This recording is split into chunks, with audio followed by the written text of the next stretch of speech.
This video is brought to you by Miniature Market. Thousands of board games, discounted prices, miniaturemarket.com. Hello my friends, the Game Boy Geek here. Today, spring is coming sometime in a few months, and that wind, the first wind of spring is gonna blow through. There's gonna be lily pads, there's gonna be frogs hopping around, there's gonna be nice gardens blooming. And today we are looking at a game called Haru Ichiban, which actually came out a year ago in a special edition only, and now the production main version is coming out from BlackRock Editions. This is Haru Ichiban, a two-player abstract game from Bruno Cathala, my favorite designer. So, how does this hold up? Is it as good as many of his other games? Let's take a look. I'll tell you. I'll see you on the other side.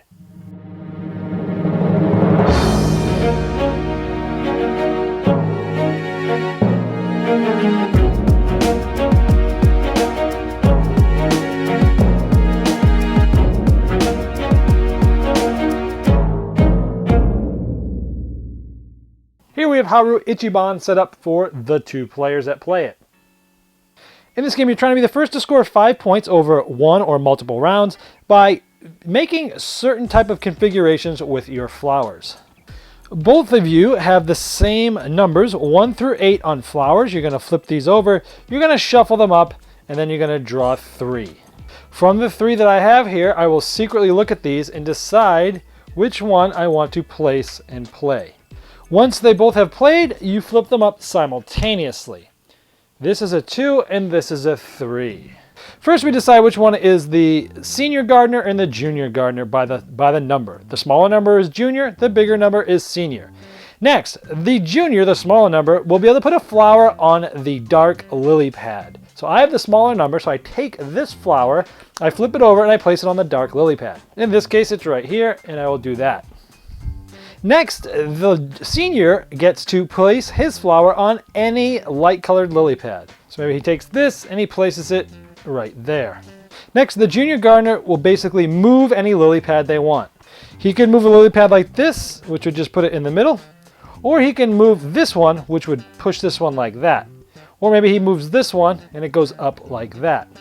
And then finally, the senior gardener will flip any one to be the next round's dark lily pad. So maybe he flips this one and it goes like that. Each player would then randomly take a flower to add to their other 2 that they didn't select last time. Then they would, on purpose, select which one they play again, and this would continue. Now, if when placing, you place on either one of the frogs, the player that places on that frog gets to move the frog anywhere else. Well, what do the frogs do?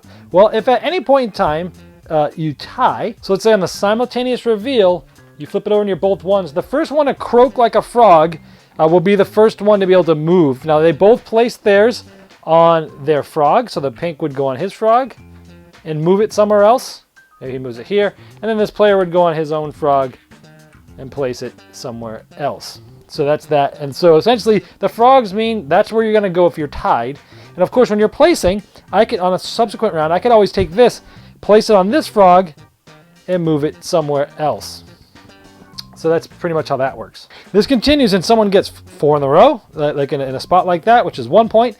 You get 4 in a row, either up, down, either left, right, or up, down. Or you get 4 in a row that's diagonal, or you get 5 in a row that's diagonal, up or down, or left and right, and that's an immediate victory. So let's this player went here, he would get 1 point, red would go up 1. Then you could either reset the entire board to how it was as in the first round, or you can essentially take the flowers off, reshuffle them, and leave it set up the way it is, with just leaving the dark lily pad where it is and starting around the way it is. I prefer this method so that every round feels completely different. So depending on how people score, it could take multiple rounds or it could take 1 round, but the first 1 to 5 points is the winner. Now, as I mentioned, Bruno Cathala is my favorite designer. I try to play most of the games he comes out with. Some of them only come out in Europe, like this one. This does not have US distribution yet, so if you want to get this one, it's going to be a little bit harder to find overseas. So, two-player abstract game. In my opinion, and I'm biased here, but I believe Bruno Cathala is the best designer for two-player games, especially when they're abstract in design. A lot of his games share a lot of this abstractness to it. Some of them kind of clouded a little bit with some other things, and this is really a pretty pure abstract game. You've got a little bit of randomness as to which cards you pull, but once you've got those 3 flowers, you're trying to decide what to do.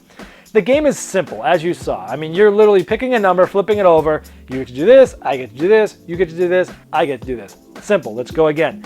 I like how it is so streamlined in that regard, but I also love that even within that, there's quite a bit of depth here.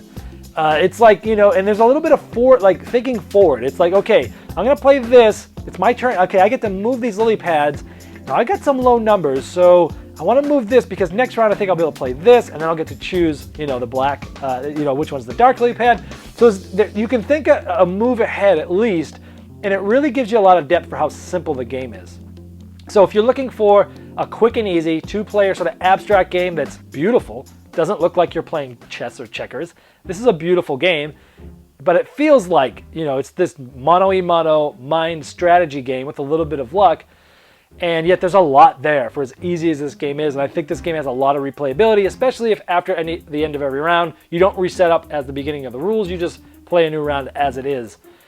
So if you're looking for a two-player, not light, but easy abstract game to get into that has a good amount of depth, it's this. I kind of called this thing like Naya, which was another two-player abstract game he came out with, which was super simple, where you're trying to get like 4 in a square or a bunch in a row. And I feel like this was that game, the next level on steroids, essentially. But it's still pretty simple, pretty easy to get into.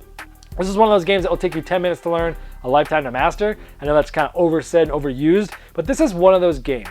Now with that being said, I have a ton of Bruno Cathala games, and I have probably many that I like better than this. This isn't my favorite, but yet if you're new to gaming and you don't have a lot of these games and this theme speaks to you and you're looking for something like this, definitely a solid effort, really good abstract game. That's Haru Ichiban.